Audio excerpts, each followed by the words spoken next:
ഈ എം.ആർ. അജിത് കുമാറിനെതിരെ പൂരം കലക്കിയ കാര്യത്തിൽ മന്ത്രി രാജൻ കൊടുത്ത മൊഴി ഗവൺമെന്റിന്റെ ഭാഗമാണെന്നുള്ള കാര്യം ആലോചിക്കണം.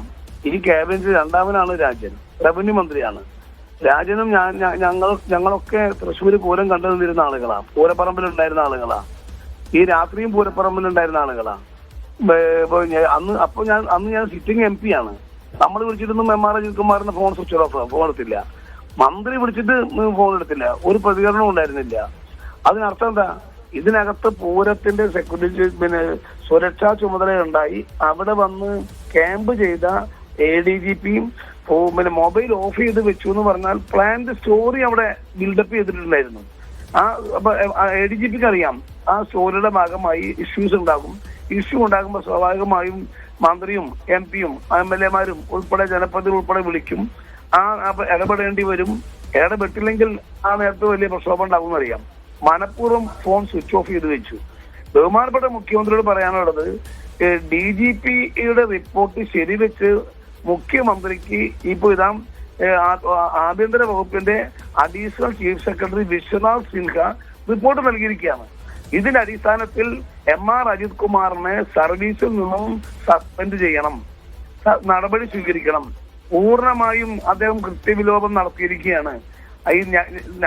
ആ ദിവസം മുതൽ UDF സ്ഥാനാർത്ഥിയായിരുന്ന K. മുരളീധരനും സിറ്റിംഗ് MP ആയ ഞാനും ഉൾപ്പെടെയുള്ള ആളുകൾ ആ ദിവസം മുതൽ പറഞ്ഞുകൊണ്ടിരിക്കുകയായിരുന്നു. അന്ന് ഇലക്ഷൻ കഴിഞ്ഞിട്ടില്ലല്ലോ, തെരഞ്ഞെടുപ്പ് കഴിഞ്ഞിട്ടില്ല. ഈ പൂരം കലക്കിയത് BJPയെ സഹായിക്കാൻ വേണ്ടി, സുരേഷ് ഗോപിയെ സഹായിക്കാൻ വേണ്ടി ഉണ്ടാക്കിയ തിരക്കഥയുടെ ഭാഗമാണെന്ന് ഞാൻ കൃത്യമായും പറഞ്ഞിരുന്നു.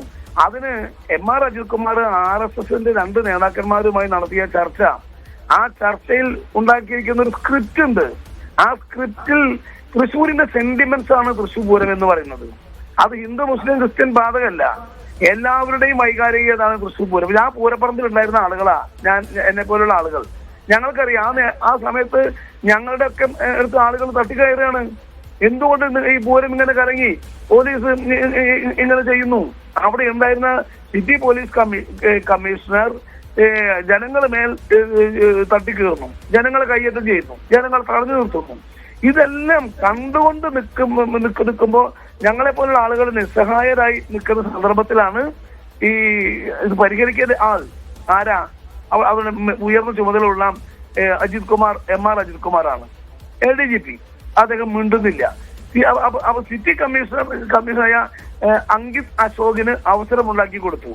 അത് കഴിഞ്ഞിട്ടോ T.N. പ്രതാപൻ, ഇക്കാര്യത്തിൽ ഡിബേറ്റബിൾ ആയിട്ടുള്ള ഒരു കാര്യം, ഈ പ്രശ്നങ്ങൾ നടക്കുമ്പോൾ അജിത് കുമാർ പൂരനഗരിയിൽ ഉണ്ടായിരുന്നു. അന്ന് അജിത് കുമാർ നഗരത്തിലുണ്ട്, പൂരനഗരത്തിലുണ്ട്. പൂരനഗരത്തിൽ പിന്നെ എം.ആർ. അജിത് കുമാർ ഉണ്ട്. പൂരനഗരത്തിന് പുറത്തല്ല, പൂരനഗരത്തിലിരിക്കുന്നു. ആ എം.ആർ. അജിത് കുമാർ ചുമതലപ്പെടുത്തിയതാണ് പിന്നെ അങ്കിൾ അശോകിനെ, സിറ്റി കമ്മീഷണർക്ക് മേലുള്ള ADGP പൂരനഗരത്തിൽ നിൽക്കുന്നു. ആ പൂരനഗരത്തിൽ നിൽക്കുമ്പോൾ എന്താ ചെയ്യുക? ആര് നോക്കേണ്ടത്? വളരെ അതും തെരഞ്ഞെടുപ്പ് ഇയറിലെ പൂരം, വളരെ സെന്റിമെന്റ്സ് ആണെന്നറിയാം. പിന്നെ ഭയങ്കരമായി RSSും സംഘപരിവാർ സംഘടനകൾ ഈ പൂരത്തിന് വലുതായി പ്ലാൻ ചെയ്ത് നിരവധി സ്റ്റേറ്റ്മെന്റുകൾ അതിനു മുമ്പ് പൂരവുമായി ബന്ധപ്പെട്ട് മാധ്യമങ്ങൾ വന്നുകൊണ്ടിരിക്കുന്നു. സ്പെഷ്യൽ ബ്രാഞ്ചിന് അറിയാം, എല്ലാ പോലീസിന്റെ ഇന്റലിജൻസ് സംവിധാനങ്ങൾക്ക് അറിയാം. ഇതൊക്കെ നിലനിൽക്കുമ്പോഴാണ് ADGP പൂരനഗരത്തിൽ വന്ന് ക്യാമ്പ് ചെയ്യുന്നു. ആ ക്യാമ്പ് ചെയ്യുന്ന ആള് ഏറ്റവും ഇഷ്യൂ ഉള്ള സമയത്ത് മൊബൈൽ സ്വിച്ച് ഓഫ് ചെയ്ത് വെക്കാന്ന് പറഞ്ഞാൽ, കേരളത്തിലെ മന്ത്രിസഭയിലെ മുഖ്യമന്ത്രി കഴിഞ്ഞ രണ്ടാമനാണ് K. രാജൻ, റവന്യൂ മന്ത്രി. അദ്ദേഹം വിളിച്ചിട്ട് പോലും ഫോണിൽ കിട്ടുന്നില്ല. സ്വാഭാവികമായും ജനങ്ങൾ വികാരവേദനം. ആ സന്ദർഭത്തിൽ സുരേഷ് ഗോപിയെ സേവാഭാരതിയുടെ ആംബുലൻസ് ഉപയോഗിക്കുന്നത് ഏതൊരു രാഷ്ട്രീയ നേതാവിനെ സ്ഥാനാർത്ഥിയെ പ്രചരണത്തിന് വേണ്ടിയിട്ടല്ലോ. അവിടെ നിന്ന് മുന്നിലും പോലീസ് പിന്നിലും പോലീസായി പൂരനഗരിയിലേക്ക് കൊണ്ടുവരുന്നു, പൂരത്തിനടക്കി കൊണ്ടുവരുന്നു. പാതിരാത്രി ഞങ്ങൾ ആരെയും കടത്തുന്നില്ല. ഞാനവിടെ സിറ്റിംഗ് MP-യാ, എന്നെ കടത്തുന്നില്ല. പോലീസ് പറഞ്ഞാൽ പോകാൻ പാടില്ല എന്ന് പറയുന്നു.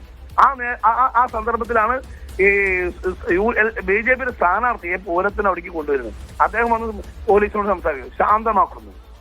നേരെ അപ്പൊ പൂരം മന്ത്രി രാജൻ ഉൾപ്പെടെ ഉള്ള ആളുകളുടെ സാന്നിധ്യത്തിൽ കലങ്ങിയ പൂരം, അവിടുത്തെ ലോക്കൽ MP-യും MLA ഉൾപ്പെടെയുള്ള സാന്നിധ്യത്തിൽ കലങ്ങിയ പൂരം, മേയർ ഉൾപ്പെടെയുള്ള ആളുകളുടെ സാന്നിധ്യത്തിൽ കലങ്ങിയ പൂരം, കൊച്ചിൻ ദേവസ്വം ബോർഡിലെ പ്രസിഡന്റിന്റെ സാന്നിധ്യത്തിൽ കലങ്ങിയ പൂരം, ഇതാ NDAയുടെ സ്ഥാനാർത്ഥി സുരേഷ് ഗോപി വന്ന് പൂരം നേരെയാക്കിയിരിക്കുന്നു. പോലീസും ശാന്തമായി ഇരിക്കുന്നു. പോലീസും പിന്നെ ദേവസ്വം കമ്മിറ്റികൾ തമ്മിൽ യോജിച്ചിരിക്കുന്നു എന്ന പ്രചരണം കാട്ടുതീ പോലെ അവിടെ പറഞ്ഞു. മന്ത്രി പരാജയപ്പെട്ടു, മന്ത്രിസഭ പരാജയപ്പെട്ടു, ഗവൺമെന്റ് പരാജയപ്പെട്ടു, പോലീസ് പരാജയപ്പെട്ടു, സുരേഷ് ഗോപി ജയിച്ചു.